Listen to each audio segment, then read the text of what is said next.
नमस्कार।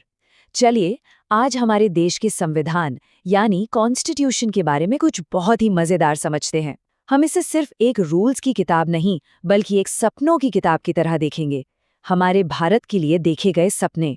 कभी सोचा है कि एक ऐसी किताब भी हो सकती है जिसमें ये लिखा हो कि हमारा देश आगे चलकर कैसा बनना चाहिए, हम सब मिलकर भारत को कैसा देखना चाहते हैं। है ना ये एक मजेदार बात। और पता है, मजे की बात ये है कि हमारे संविधान में सच में एक ऐसा स्पेशल चैप्टर है। ये एक लिस्ट की तरह है जिसमें हमारे देश के लिए सारे सपने और गोल्स लिखे हुए हैं। चलिए इसी के बारे में और पता करते हैं।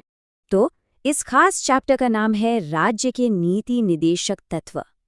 अरे नाम सुन के घबराना नहीं है, ये सुनने में थोड़ा मुश्किल लग सकता है पर इसका मतलब बहुत ही आसान है। ये सरकार के लिए कुछ अच्छे सुझाव हैं, एक तरह की सलाह है कि देश को सबके लिए और भी अच्छा कैसे बनाया जाए। चलो इस नाम को और आसान बनाते हैं। इसके हर शब्द को अलग अलग करके समझते हैं। राज्य का मतलब होता है सरकार, नीति मतलब सरकार के प्लान्स और रूल्स, निदेशक मतलब डायरेक्शन दिखाना या गाइड करना, और तत्व का मतलब होता है सबसे इंपॉर्टेंट आइडियाज। तो इसका पूरा मतलब हुआ सरकार को अच्छे अच्छे प्लान्स बनाने के लिए रास्ता दिखाने वाले जरूरी आइडियाज। सिंपल। हम इसे सरकार की टू डू लिस्ट भी कह सकते हैं। जैसे हम सब अपनी लिस्ट बनाते हैं ना कि आज कौन कौन से काम करने हैं, बिल्कुल वैसे ही संविधान ने सरकार के लिए एक लिस्ट बना दी है कि उसे देश को एक महान देश बनाने के लिए क्या क्या करना चाहिए। तो भाई इस टू डू लिस्ट में लिखा क्या है? इसमें 3 बहुत बड़े लक्ष्य या कह सकते हैं कि 3 बड़े सपने हैं जिन पर सरकार को काम करना है। चलो एक एक करके इन सपनों को समझते हैं। पहला सपना है एक ऐसा समाज बनाना जहां सब बराबर हों और सबके साथ न्याय हो, मतलब हर किसी को काम करने का मौका मिले। और एक और बहुत जरूरी बात, चाहे महिला हो या पुरुष, अगर काम एक जैसा है तो सैलरी भी बराबर मिलनी चाहिए। और हाँ, सरकार का ये भी काम है कि वो गरीबों और जरूरतमंदों की मदद करे। दूसरा सपना गांधी जी के विचारों से जुड़ा है। गांधी जी को तो हम सब जानते हैं, है ना? वो कहते थे कि असली भारत गांवों में बसता है।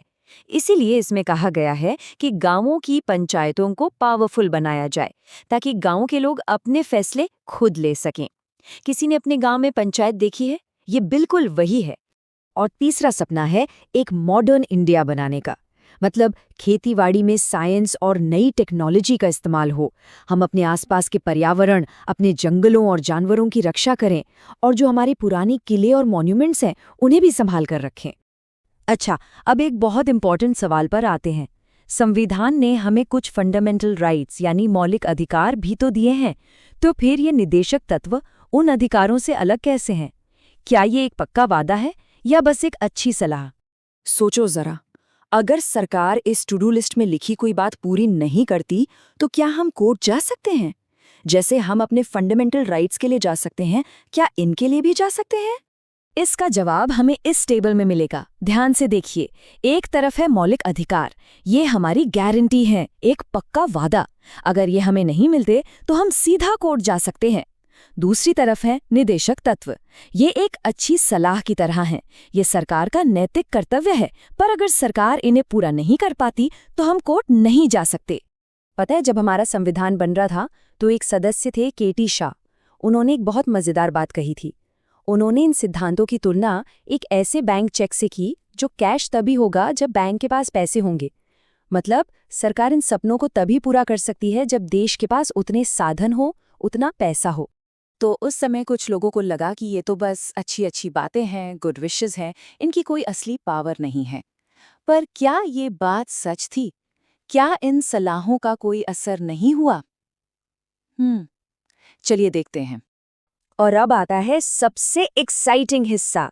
अब हम देखेंगे कि कैसे इन सिर्फ सलाहों ने सच में हमारे देश को बदला है और इनके आधार पर कितने बड़े बड़े कानून बने हैं।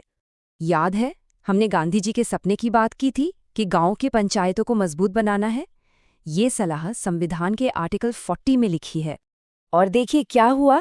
इसी सलाह को मानते हुए सरकार ने संविधान में 32nd अमेंडमेंट किया, जिससे पूरे देश में पंचायती राज सिस्टम को असली पावर मिली।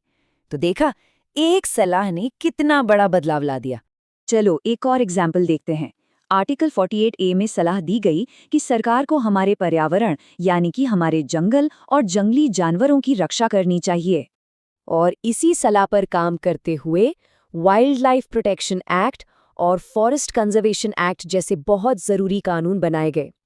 ये जो हम आज नेशनल पार्क्स और टाइगर रिजर्व्स देखते हैं ना, इन सब के पीछे यही सोच है। एक और आखिरी उदाहरण, आर्टिकल 43 में लिखा है कि सरकार को ये पक्का करना चाहिए कि जो लोग मेहनत मजदूरी करते हैं उन्हें कम से कम इतनी मजदूरी मिले कि वो अपनी जिंदगी अच्छे से जी सकें।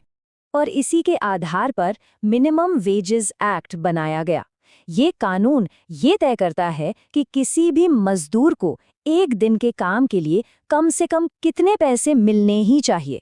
तो अब ये तो साफ हो गया कि ये सिर्फ कोरी सलाह नहीं है, इन्होंने सच में बदलाव लाया है। तो चलिए अब फटाफट से रिवाइज कर लेते हैं कि आज हमने क्या क्या सीखा। ये सिद्धांत बिल्कुल एक गाइडिंग स्टार की तरह है, एक ध्रुव तारे की तरह, जो हमारे देश को हमेशा सही रास्ता दिखाते हैं। तो आज हमने सीखा कि निदेशक तत्व हमारे संविधान के सपने हैं। ये सरकार के लिए एक टू डू लिस्ट है। ये हमारे फंडामेंटल राइट्स से अलग है क्योंकि इनके लिए हम कोर्ट नहीं जा सकते। और सबसे ज़रूरी बात, ये सिर्फ कागज़ पर लिखी बातें नहीं हैं, बल्कि इनसे इंस्पिरेशन लेकर हमारे देश में बहुत से अच्छे कानून बने हैं। अब जाते जाते एक छोटा सा काम, अगली बार जब भी कोई नई सरकारी योजना के बारे में सुनने को मिले, जैसे कि सबको घर देने की योजना या पर्यावरण बचाने का कोई कार्यक्रम, तो ये सोचने की कोशिश करना कि सरकार संविधान के कौन से सपने को पूरा करने की कोशिश कर रही है। जरूर सोचिएगा।